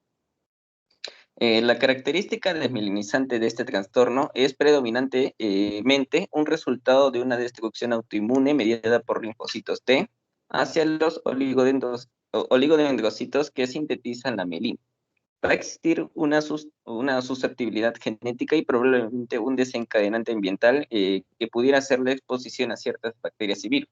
Ya de que se ha hablado de que los que los pueden causar vendría a ser el herpes virus 6 humano o también el virus del Epstein-Barr. Van a existir 4 tipos en sí de esclerosis múltiple, en los cuales vamos a tener la remitente y recurrente, que se reporta como la forma inicial en el 85% de las personas afectadas.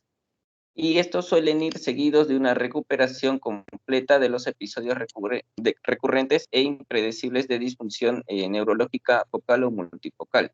Sin embargo, con el pasar de los tiempos se ha reportado de que va a haber recaídas que producen déficits más persistentes. Vamos a tener a la esclerosis progresiva secundaria, que vendría a ser una enfermedad recurrente y remitente que tiene un curso descendente progresivo después de cada recaída. Es probable de que todos los pacientes que tengan esclerosis múltiple desarrollen este estadio. Después vamos a tener la esclerosis múltiple primaria progresiva, que se va a reportar en el 15% de los casos, en donde la discapacidad va a progresar con el tiempo, y la esclerosis múltiple progresiva recurrente, la cual se refiere a una esclerosis múltiple progresiva primaria con recaídas aparentes. En cuanto a los hallazgos clínicos, vamos a tener la pérdida sensorial, también síntomas visuales como la neuritis óptica, también pueden haber parestesias u otros síntomas neurológicos. Casi el 75% de las mujeres con una neuritis óptica aislada desarrollan una esclerosis múltiple en los 15 años posteriores al diagnóstico de la enfermedad. El diagnóstico clínico se va a confirmar mediante resonancia magnética y por un análisis del líquido cefalorraquídeo. En más del 95% de los casos, la imagen de resonancia magnética va a mostrar unas placas de una sustancia blanca multifocal, característica que representan áreas discretas de desmielinización, como se puede apreciar en la imagen. Siguiente, por favor. En cuanto a su efecto en el embarazo, se ha visto que el riesgo de recaída se redujo en un 70% durante el embarazo, pero se constató que después estas van a aumentar terminando el puerperio. Este comportamiento pudiera estar relacionado con el embarazo debido a de que va a haber una mayor presencia de linfocitos T auxiliares y una proporción mayor de linfocitos T helper 2 a los T helper 1. Algunas mujeres pueden, en cuanto a los síntomas que vamos a presenciar en la gestante, vamos a ver de que algunas pueden llegar a fatigarse más fácilmente, algunas también van a tener disfunción de la vejiga, que esto va a predisponer a que desarrollen infecciones urinarias, y también en algunas ocasiones se ha visto de que va a haber un trabajo de parto más prolongado. En cuanto al tratamiento, tenemos que los ataques agudos o iniciales se deben tratar con dosis alta de metilprednisolona intravenosa, más o menos alrededor de 500 a 1000 miligramos diarios por 3 a 5 días, y seguidos de una prednisona oral durante 2 semanas. Se recomienda también la carbamazepina o la fenitoína en el caso que la paciente presente dolor neurogénico. Y para la prevención de las recaídas en el puerperio, como ya dijimos de que hay una tendencia de que haya más recaídas en el puerperio, esto se logra prevenir gracias al tratamiento con inmunoglobulina intravenosa, que se va a administrar alrededor de 0,4 gramos por kilogramo durante 5 días, en las semanas 1, 6 y 12 del puerperio. Siguiente, por favor.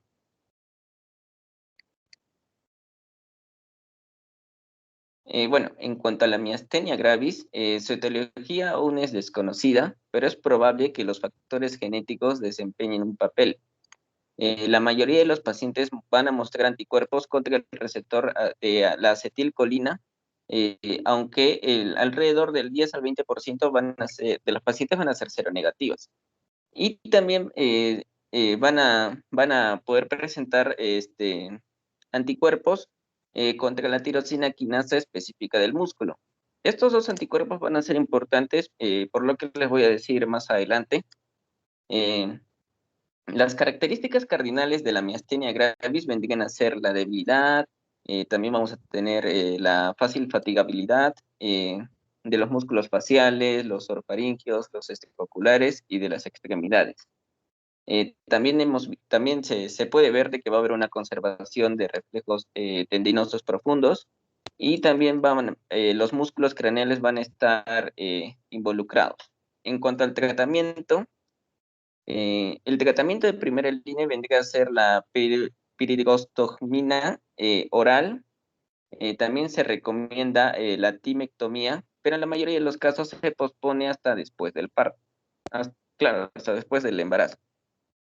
En torno a la atención preconcepcional, es aconsejable esperar un año después del diagnóstico para quedar embarazada, para asegurarnos de que la paciente haya tenido una mejoría considerable y sostenida después de este diagnóstico. En el caso de que una mujer ya haya quedado embarazada y tenga este problema, es necesario que administrarle corticoides o también la satioprina. Y en el caso de que en casos refractarios, vamos a tener que realizarle la timectomía. En cuanto a los efectos neonatales, como se mencionó anteriormente, el 80% de las madres con miastenia gravis van a tener anticuerpos antiacetilcolina. Estos anticuerpos y los anticuerpos anti-MASC cruzan de forma transplacentaria y el feto se va a ver afectado. ¿Cuál vendría a ser el resultado de esto? Pues vamos a tener como una miastenia gravis transitoria en el feto. Y por lo tanto, entre los síntomas vamos a tener un llanto débil, también una succión deficiente y una dificultad respiratoria. Siguiente, por favor.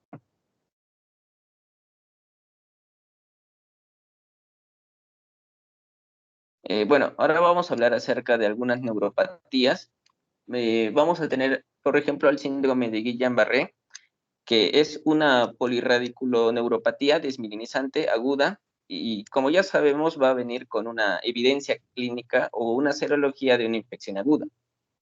Comúnmente el paciente va a tener una historia de una infección con tal vez el virus del Zika, tal vez el virus del Epstein-Barr, tal vez con el Campylobacter jejuni o un citomegalovirus. En cuanto a las características clínicas, incluyen la parálisis arrefléctica. Esta va a ser generalmente ascendente y pueden presentarse o no pueden presentarse alteraciones sensoriales. También vamos a tener que la disfunción autonómica va a ser común y el síndrome completo se desarrolla alrededor de las 3 semanas. El síndrome de Guillain-Barré no es muy común, o sea, no va a ser más común en el embarazo que en una mujer no gestante, y su curso clínico es similar al de las personas no embarazadas. Sin embargo, puede presentar, vamos a ver que la paciente va a presentar paresias, tal vez parálisis, y el tratamiento es de apoyo, y también se incorpora la profilaxis para el tromboembolismo venoso, también para la prevención de las úlceras por presión y una nutrición parenteral. En cuanto, también se puede administrar inmunoglobulina intravenosa o plasmaféresis en el caso de que los síntomas perduren más de 2 semanas. Después vamos a tener a la parálisis de Bell. Esta parálisis vendría a ser desfigurante y suele ser una parálisis facial aguda mononeuropática que es relativamente común en las mujeres, sobre todo en edad reproductiva. Las mujeres embarazadas van a tener un riesgo de 4 veces más de sufrirla en comparación a las mujeres no embarazadas. La enfermedad se va a caracterizar por la inflamación del nervio facial y a menudo se asocia con la reactivación del virus del herpes simple o también del virus del herpes zóster. Bueno, tenemos que la parálisis de Bell generalmente va a tener un inicio abrupto y doloroso, con una debilidad máxima alrededor de 48 horas. En algunos casos va a haber hiperacusia, también pérdida del gusto y pueden incluirse parálisis. El manejo incluye cuidados de apoyo con masaje muscular facial y protección ocular para que no haya laceraciones de la córnea. Y también se le puede administrar prednisona, 1 miligramo por kilogramo, administrada por vía oral durante 5 días. Las mujeres con parálisis de Bell no van a tener mayores tasas de resultados adversos en el embarazo, a no ser que esta condición exista con una hipertensión gestacional o con una preeclampsia, en cuyos casos la tasa de los resultados adversos vendría a ser 5 veces mayor. En cuanto al síndrome del túnel carpiano, este vendría a ser un síndrome que se debe a la compresión del nervio mediano y es la mononeuropatía más frecuente habrá en el embarazo. En cuanto a los síntomas, vamos a incluir ardor, también entumecimiento o cosquilleo a lo largo de la mitad interna o también pueden verse afectadas ambas manos. El tratamiento sintomático es con una férula, y también puede ser de que en el caso que se requiera, se puede hacer una descompresión quirúrgica o también inyección de corticosteroides. El siguiente, por favor. Y por último vamos a tener a la lesión de la médula espinal. Bueno, se hizo una revisión donde se detectó que alrededor de 2.000 mujeres, que de 2.000 mujeres, el 2% de ellas habían tenido una lesión medular y que 12 meses antes habían estado embarazadas. Bueno, tenemos de que las embarazadas con lesión de la médula espinal tienen una mayor frecuencia de complicaciones en el embarazo. Entre las complicaciones podemos encontrar neonatos prematuros y también bajo peso al nacer. También también se ha visto que se puede presentar bacteriuria sintomática y disfunción intestinal. También son comunes los síntomas, son comunes las lesiones cutáneas, y también van a haber dos casos especiales en donde las lesiones de la médula espinal va a desencadenar dos eventos muy graves que vendría a ser, una vendría a ser la lesión por enzima de T10, que va a provocarnos una disfunción respiratoria y la mujer va a necesitar de una asistencia respiratoria al final del embarazo y en el trabajo del parto. En el segundo lugar vamos a tener que las mujeres con lesiones en T5 o en T6 van a tener el riesgo de presentar la disreflexia autonómica, que va a incluir, acá se va a incluir estímulos, va a incluir una estimulación simpática masiva y desordenada. También va a haber la liberación brusca de catecolaminas y que estas pueden causar una vasoconstricción con hipertensión severa, y también se puede presentar cefalea pulsátil, enrojecimiento facial, diaforesis, también bradicardia, taquicardia, las arritmias y la dificultad respiratoria. Siguiente, por favor.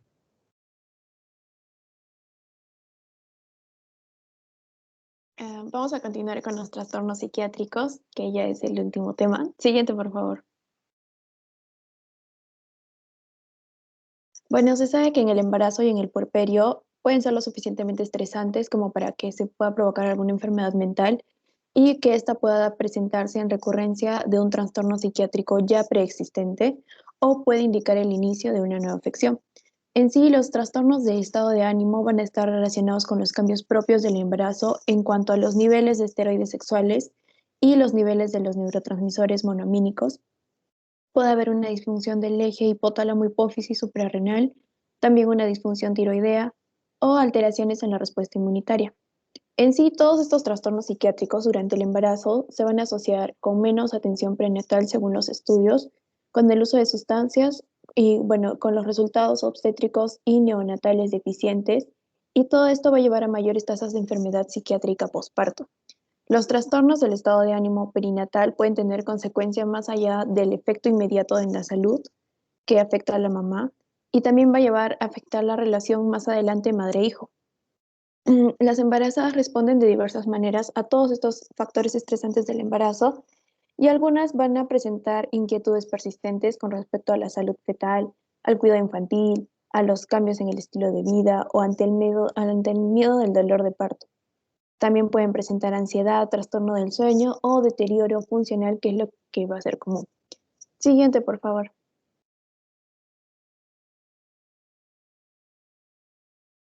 En cuanto al puerperio, este va a ser un momento particularmente estresante para algunas mujeres, no para todas, y los riesgos de las enfermedades mentales van a aumentar un 15% en estas pacientes que sea sobre todo estresante.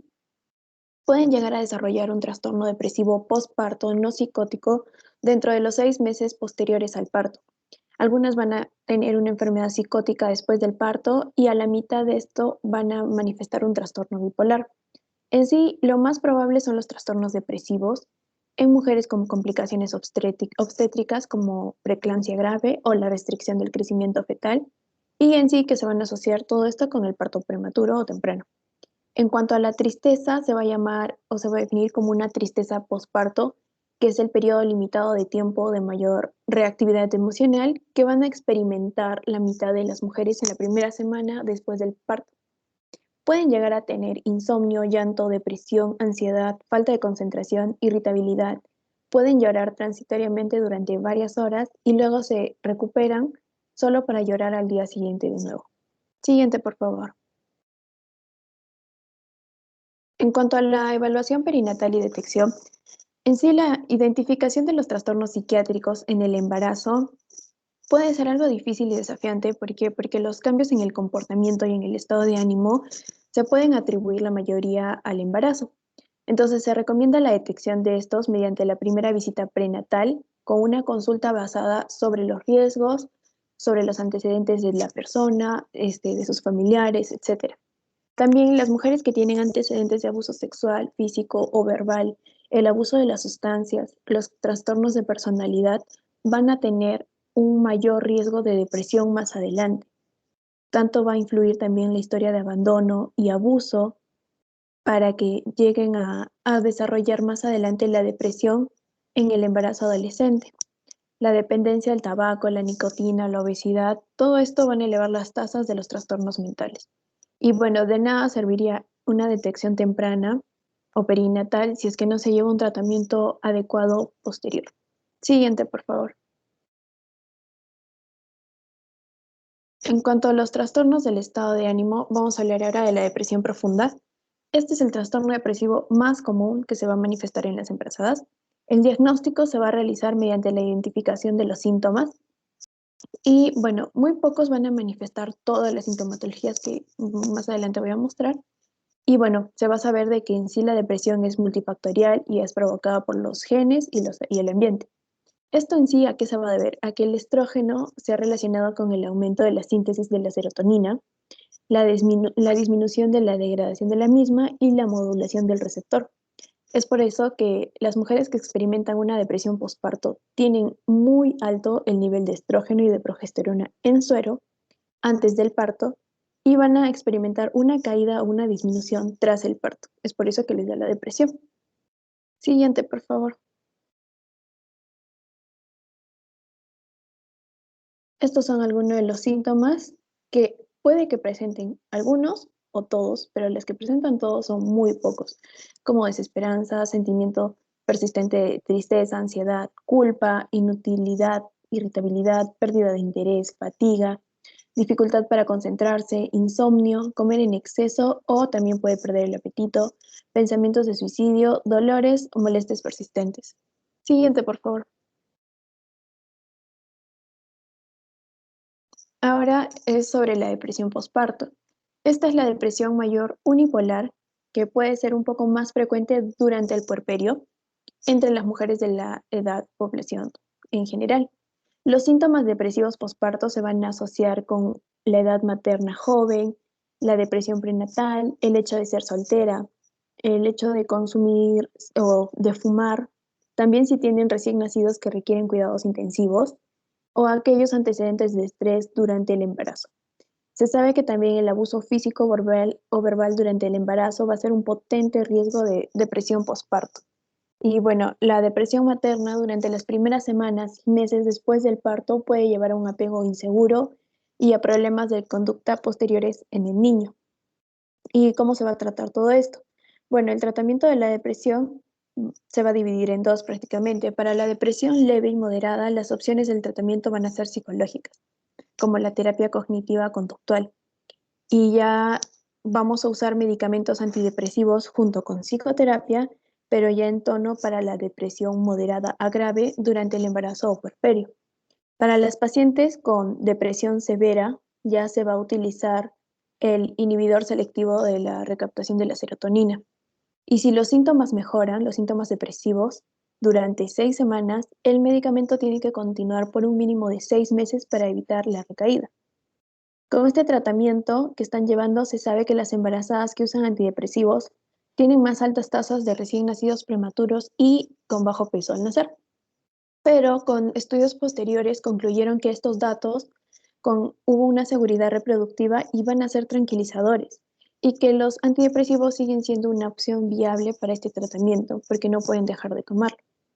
Por otro lado, algunos sugieren que los inhibidores de la recaptación de la serotonina van a presentar un riesgo teratogénico elevado de defectos cardíacos fetales y se han centrado principalmente en la paroxetina, pero las asociaciones fueron más consistentes en los defectos del tabique ventricular. Pero se vio que los medicamentos psicotrópicos también van a pasar a la leche materna en niveles muy bajos o indetectables. Entonces, habría que advertirle también de esto a la madre antes de. Siguiente, por favor. Ahora hablaremos de los trastornos bipolares y relacionados con estos. La prevalencia del trastorno bipolar no va a variar en sí entre las mujeres de edad reproductiva embarazadas y no embarazadas. Esto se sabe que tiene un componente genético y se ha relacionado con las posibles mutaciones en los cromosomas 16 y 8. Los pacientes en sí son maníacos, tienen un estado de ánimo anormalmente elevado, son expansivos e irritables, y las posibles causas de la manía van a incluir el abuso de las sustancias, hipertiroidismo o tumores también en el sistema nervioso central. La terapia típica para este trastorno bipolar va a incluir los estabilizadores del ánimo, como el litio, el ácido valproico y la carbamazepina, así como los antipsicóticos, y es por eso que también se recomienda la ecocardiografía fetal para los fetos expuestos al litio. Pero se vio en estudios que el litio no va a tener mucho efecto o no le hace nada en los bebés o en los fetos que ya están a término. Entonces, solo en esos casos ya se considera moderadamente seguro. Siguiente, por favor.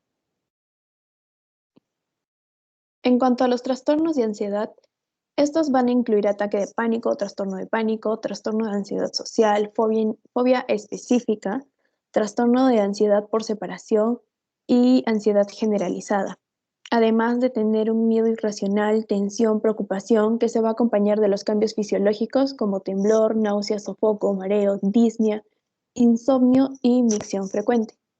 Todo esto nos puede llevar a dar un parto prematuro, una restricción del crecimiento fetal y un desarrollo neuroconductual deficiente. El tratamiento para estos trastornos de ansiedad es con psicoterapia, como la terapia cognitivo-conductual, y los medicamentos, incluyendo los inhibidores de la recaptación de serotonina, los antidepresivos tricíclicos, inhibidores del óxido monoamina y otros. Las benzodiazepinas también se pueden usar para tratar la ansiedad o los trastornos de pánico antes y durante el embarazo. Sí, y bueno, se sabe de que algunos depresores del sistema nervioso central puede que tenga un riesgo aumentado de que los fetos, que el embrión desarrolle un labio y un paladar hendido. Siguiente, por favor. En cuanto a trastornos del espectro de la esquizofrenia en sí se va a definir por las anomalías en uno o más de las siguientes características, ya sea delirios, alucinaciones, pensamiento desorganizado, comportamiento motor notablemente desorganizado o anómalo, y además de síntomas negativos. Este es un trastorno cerebral degenerativo, entonces las anomalías anatómicas sutiles van a estar presentes desde los primeros momentos o desde el inicio y van a ir empeorando con el tiempo. Las mujeres afectadas pueden quedar embarazadas antes de que se manifiesten estos síntomas propios de la esquizofrenia. Y bueno, con el tratamiento adecuado, los pacientes pueden experimentar una disminución o un cese total de estos síntomas, pero tomando el tratamiento. Se vio en sí que con esto puede haber tasas elevadas de bajo peso al nacer, hay restricción del crecimiento fetal y hay parto prematuro, además que puede llevar a un desprendimiento de la placenta mucho mayor y un sufrimiento fetal también. Siguiente, por favor. También tenemos los trastornos de alimentación. Estos van a incluir la anorexia nerviosa, que esta es en que la paciente se va a negar a mantener el peso corporal mínimamente normal, y la bulimia nerviosa, que es en cuanto a la ingestión de alimentos, que suele ir seguido de una purga o de un ayuno excesivo para que la paciente siga manteniendo su peso corporal normal o habitual. En sí, las alteraciones en el comportamiento alimentario van a afectar en gran medida sobre todo a las mujeres adolescentes o a las adultas jóvenes que quieren verse bien y, bueno, que quieren mantener su peso. Se sabe en sí que la anorexia se va a asociar con los neonatos de bajo peso al nacer. Los riesgos van a incluir una mala cicatrización de las heridas y dificultades para la lactancia materna, por lo que es ideal que monitorear a estas pacientes acerca de su aumento de peso y bueno, sobre todo si sospechamos de que ya ha habido una historia o que está llevando una historia con un trastorno alimenticio. El tratamiento psicológico, que va a ser lo esencial para estas mujeres con este trastorno, y bueno, con frecuencia también se incluye la terapia cognitivo-conductual. Siguiente, por favor. Y ya para terminar, son los trastornos de personalidad que se van a caracterizar por el uso crónico de ciertos mecanismos de afrontamiento de manera inapropiada, estereotipada y mal adaptativa. Sus rasgos de personalidad van a ser rígidos e inflexibles. En sí se van a reconocer tres grupos de personalidad. Tenemos el primero, que es la personalidad paranoide, esquizoide, esquizotípica, que se va a caracterizar por la rareza o excentricidad. Los trastornos histriónicos es el segundo grupo, narcisistas, antisociales y limítrofes, que se van a caracterizar por las presentaciones dramáticas junto con el egocentrismo y el comportamiento errático. Y en el tercer grupo, las personalidades evasivas, dependientes, compulsivas y pasivo-agresivas, que se van a caracterizar por tener miedo y ansiedad subyacentes. El manejo de todo este trastorno de la personalidad es a través de la psicoterapia. La mayoría de las personas que sufren estos trastornos no reconocen su problema, por lo que de un 100% solo el 20% va a ir a buscar ayuda. Y bueno, además debe observarse que los pacientes van a tener trastornos evasivos, dependientes, obsesivo-compulsivos, que se asocian con una prevalencia excesiva de depresión profunda postparto. Entonces, por ahí ya podríamos tener un camino para un diagnóstico. Eso sería todo, doctor. Gracias.